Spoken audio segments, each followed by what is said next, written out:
No sentía que tenía un vacío en mi vida que debía llenarse. No pensaba, me falta algo, hay algo en la vida. Yo no era así. Eh, Decía, yo estoy bien, me gusta mi trabajo, mi vida. Y después de graduarme me mudé a Londres por un trabajo, a un apartamento compartido y uno de los chicos era cristiano. Y en tono de crítica yo pensaba, sí, ¿qué es lo que tiene él que yo no tengo? Entonces, lo que en realidad desafió mi vida fue ver a alguien vivir con más alegría, sentido, propósito de lo que yo tenía. Y ese fue el detonante que comenzó mi búsqueda. Él fue quien me persuadió de ir a Alfa. Estaba nervioso, porque en realidad nunca había ido a la iglesia, no sabía qué esperar. Y no pensé que hubiera ahí alguien parecido a mí. Y pensé, quiero argumentos apropiados, quiero involucrarme en esto, quiero ser persuadido, quiero los hechos. Me sorprendí que semana a semana esto me permitiera como procesar todas estas cosas y cuando dijeron habrá un fin de semana, pensé, si voy a hacerlo todo, quiero ir al fin de semana y quiero terminarlo. La tarde del sábado tuvimos la sesión de cómo ser llenos del Espíritu Santo. Al final de la sesión, quien la dirigía dijo, si tú, en lugar de hablar sobre ello, dijo, si quieres ser lleno del Espíritu Santo, pon las manos frente a ti y ora, pide ser lleno del Espíritu. Tuve ese extraño momento donde estaba sujetando la silla frente a mí como si estuviera luchando conmigo mismo para abrirme o no, y por fin abrí las manos y no pasó nada. Así que me fui de ahí. Luego pensé, hay dos explicaciones. O Dios no es real y todos aquí comparten una alucinación, pero no podía creer eso porque veía que era real para ellos. O Dios era real, pero no quería conocerme. Así que regresé a la habitación donde dormía.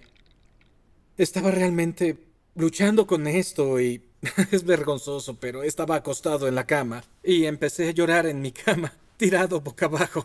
Entonces oré por primera vez y dije algo como, Dios, de verdad lamento ser tan malo, que quieras conocer a los otros, pero no a mí. Pero creo que eres real y yo solo quiero conocerte mejor. Entonces sentí que necesitaba voltearme en mi cama, así que me volteé. Y en ese momento, de alguna forma, yo sentí una paz que era abrumadora y era como una alegría muy profunda.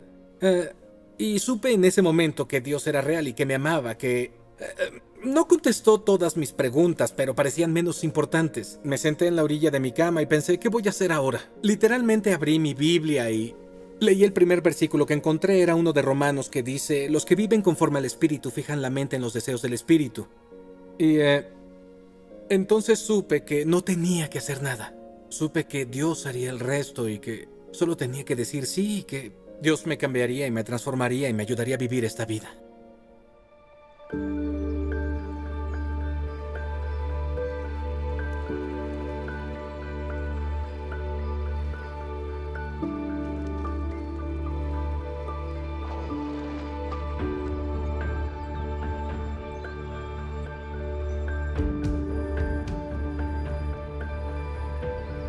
Romanos 5 dice que Dios ha derramado su amor en nuestro corazón por el Espíritu Santo que nos ha dado.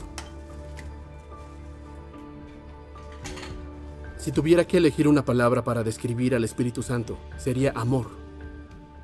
Y Pablo dice en Efesios, sean llenos del Espíritu. El lenguaje que usa nos da la idea de algo que es continuo. Es decir, no es una ocasión única, sino de seguir siendo llenos del Espíritu. Sí, para dejarlo claro, todo cristiano tiene al Espíritu Santo viviendo en ellos. Romanos 8 dice, si alguno no tiene el Espíritu de Cristo, no es de Cristo. Pero no todo cristiano es lleno del Espíritu Santo. Sí, la diferencia es como cuando pasas de poca recepción a recepción completa en tu teléfono. Al volverte cristiano siempre tienes una conexión con Dios porque el Espíritu Santo vive en el corazón de todo cristiano. Ser lleno del Espíritu Santo es pasar de tener solo una barra a recepción total. Hace una gran diferencia. Llena nuestros corazones con el amor y el poder de Dios, de una forma maravillosa e inspiradora, y cada uno de nosotros está invitado a experimentarlo. En el libro de Hechos, que es la historia de la Iglesia, volumen 1, vemos 5 ocasiones cuando la gente se llena del Espíritu Santo y representan 5 categorías diferentes de personas. Tal vez tú te identificas con algunas. Primero, en Hechos 2 vemos a aquellos que anhelan ser llenos del Espíritu Santo. Los discípulos en Jerusalén habían estado orando, esperando y anhelando. El día del Pentecostés, el Espíritu fue derramado en todos ellos. En Hechos 8 vemos otro grupo de personas. No anhelaban necesariamente el Espíritu, pero vemos que estaban abiertos y receptivos a él. Cuando Pedro y Juan oraron por ellos, todos recibieron al Espíritu Santo. Si anhelas o estás abierto, puedes ser lleno del Espíritu. Pero en el libro de Hechos también vemos que gente que era hostil, dudosa o desinformada, también es llena del Espíritu Santo. Hechos 8 nos cuenta sobre la persona que se convirtió en el apóstol Pablo. En ese tiempo no quería tener nada que ver con el cristianismo, y tal vez así te sientes tú, pero Pablo era extremadamente hostil. Él quería destruir la iglesia, así que viajó de ciudad en ciudad, arrestando cristianos y enviándolos a la prisión. Pero Hechos 9 describe cómo cambió completamente cuando encontró a Jesús. Dios envió a un discípulo llamado Ananías para que pudiera ser lleno del Espíritu Santo. Se levantó, fue bautizado y de inmediato empezó a contarle a las personas que Jesús es el Hijo de Dios. En Pablo vemos a un hombre lleno del Espíritu Santo, incluso siendo tan antagónico hacia la iglesia. Por otro lado, tal vez has ido a la iglesia o asistes regularmente, pero en realidad nunca antes habías escuchado todo esto sobre el Espíritu Santo. Y eso es lo que vemos en Hechos 19. Pablo está con un grupo de cristianos en la ciudad de Éfeso y les pregunta: ¿recibieron ustedes el Espíritu Santo cuando creyeron? No, ni siquiera hemos oído hablar del Espíritu Santo, respondieron. Estaban totalmente desinformados. Después de ser bautizados en el nombre de Jesús, él oró por ellos y el Espíritu Santo vino sobre ellos. Hablaron en lenguas y profetizaron. En Hechos 10, el apóstol Pedro, que era un hombre judío, terminó en la casa de un hombre llamado Cornelio, que era un gentil. No era judío. Pedro estaba compartiendo el mensaje sobre Jesús con él, su familia y sus amigos. Esto era controversial porque en ese tiempo se creía que solo los judíos podían volverse cristianos. La idea de que un gentil pudiera ser lleno del Espíritu Santo habría sido algo insólito. Pero mientras Pedro seguía hablando, dice que el Espíritu Santo vino sobre todos aquellos que oyeron el mensaje. Los creyentes judíos que estaban con Pedro se sorprendieron porque el Espíritu Santo fue derramando incluso sobre los gentiles, ya que los escucharon hablar en lenguas y alabar a Dios. Este fue un momento decisivo para Cornelio y su familia, pero también fue decisivo para la historia de la iglesia. Fue el momento que Dios lo dejó claro. Su Espíritu no se limita a un solo grupo de personas. El Espíritu Santo es para todos.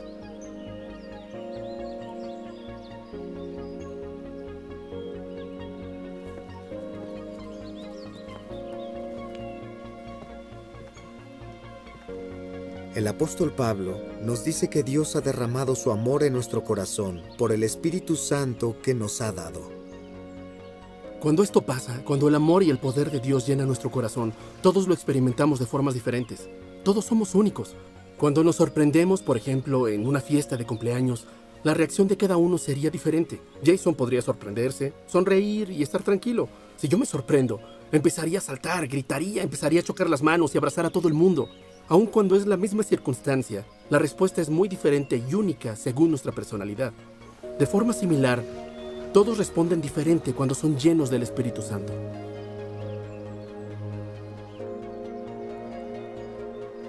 Jesús dice que la experiencia del Espíritu es como nacer de nuevo. Es un nuevo nacimiento.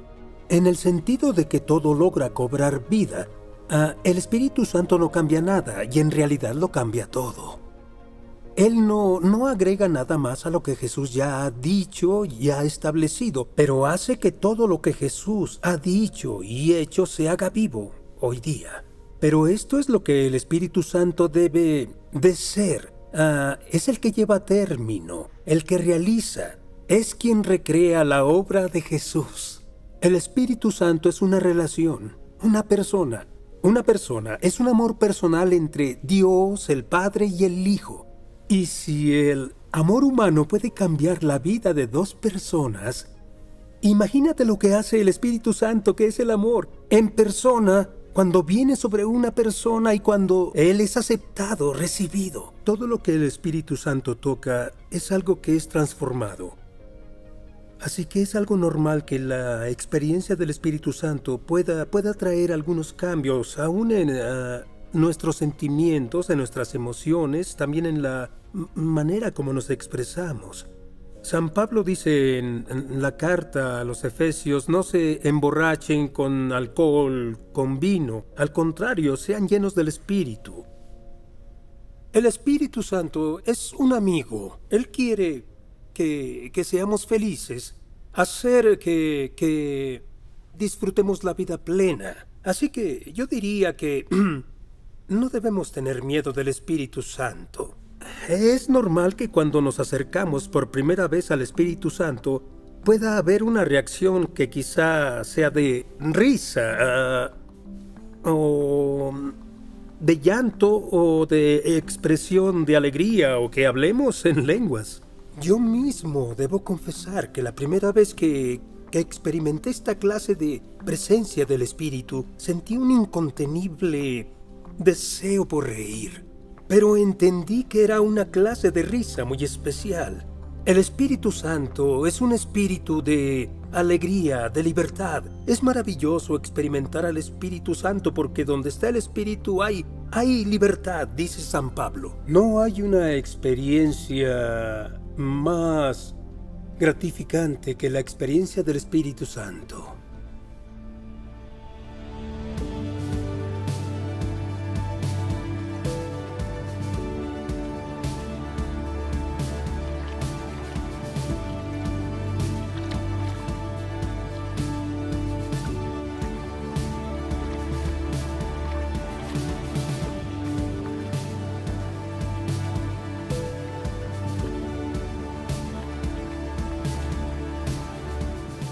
A veces experimentamos el poder y el amor de Dios de forma física. Simplemente es una señal de que algo más profundo está sucediendo. Lo que Dios hace en tu corazón es más importante que cualquier experiencia física. La cruz nos ayuda a entender el amor de Dios. Jesús murió por ti, así es como sabes que Dios te ama. Pero el Espíritu hace este conocimiento vivo en nuestro corazón. A través del Espíritu Santo experimentamos el amor de Dios por nosotros. Y cuando su amor se vuelve real en nuestro corazón, la respuesta más natural es un creciente deseo por responder ese amor, con canciones de alabanza o con oración. En Hechos 10 dice que aquellos llenos del Espíritu fueron escuchados alabando a Dios y hablando en lenguas. A veces las palabras no bastan para expresar lo que sentimos. No sé si alguna vez has estado tan agradecido con alguien que no puedes encontrar las palabras para expresarlo. Hechos 10:46 dice, pues los oían hablar en lenguas. Es como si hubieran recibido un nuevo lenguaje del amor. Podían expresar su gratitud a Dios de formas que no se limitaban a su propio lenguaje humano. Vemos esto en Hechos 2, capítulo 10 y capítulo 19. La gente fue llena del Espíritu Santo y empezó a hablar en lenguas. Queremos mencionar esto porque en el Nuevo Testamento y en nuestra experiencia es uno de los primeros dones sobrenaturales más obvios que las personas experimentan. Otras partes del Nuevo Testamento también mencionan que hablan en lenguas. La primera de los Corintios capítulo 12 dice que no todos los cristianos hablan en lenguas y que no es el don espiritual más importante. La primera de los Corintios 13 habla sobre las lenguas. Este también es conocido como el capítulo del amor y es uno de los pasajes más populares en las bodas. Pero no sé si algunos notan esto en el versículo de apertura. Si hablo en lenguas humanas y angelicales, pero no tengo amor, no soy más que un metal que resuena o un platillo que hace ruido. El Nuevo Testamento habla acerca de dos tipos diferentes de lenguas. En ocasiones nos topamos con lenguas humanas, donde alguien recibe la habilidad de hablar en otra lengua reconocible. Pero generalmente no es conocida. En la primera de los Corintios 14, Pablo explica, porque el que habla en lenguas no habla a los demás, sino a Dios. En otras palabras, es una forma de expresar lo que sientes en tu corazón, sin atravesar el proceso de ponerlo en un lenguaje que conozcas. Pablo dijo que si una persona habla en lenguas en público, tiene que haber una interpretación. Pero dijo que no lo prohíban. Y en privado, Pablo alienta el uso de lenguas. Dijo, hablo en lenguas más que todos ustedes. Lo que pasó el día de Pentecostés fue que eran lenguas reconocibles, lenguas humanas. Hechos 2:11 dice que la gente escuchó a los discípulos proclamando las maravillas de Dios, y fue en más de una docena de lenguas diferentes.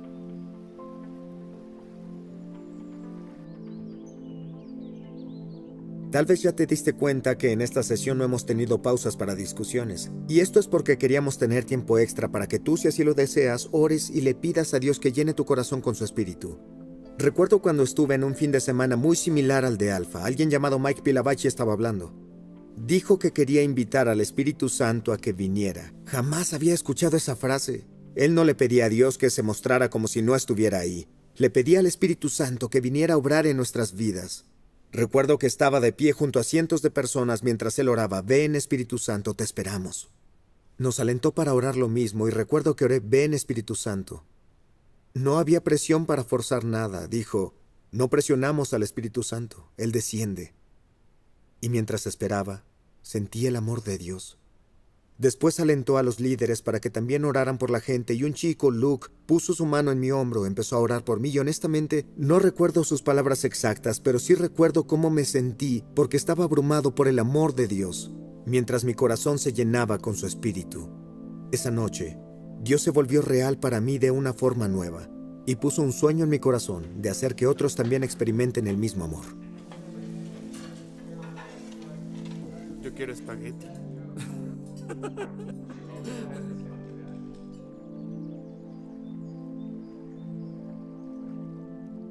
Existen 3 obstáculos comunes que la gente llega a enfrentar cuando oran para ser llenos del Espíritu Santo. Jesús habla al respecto en Lucas 11. El primero es la duda.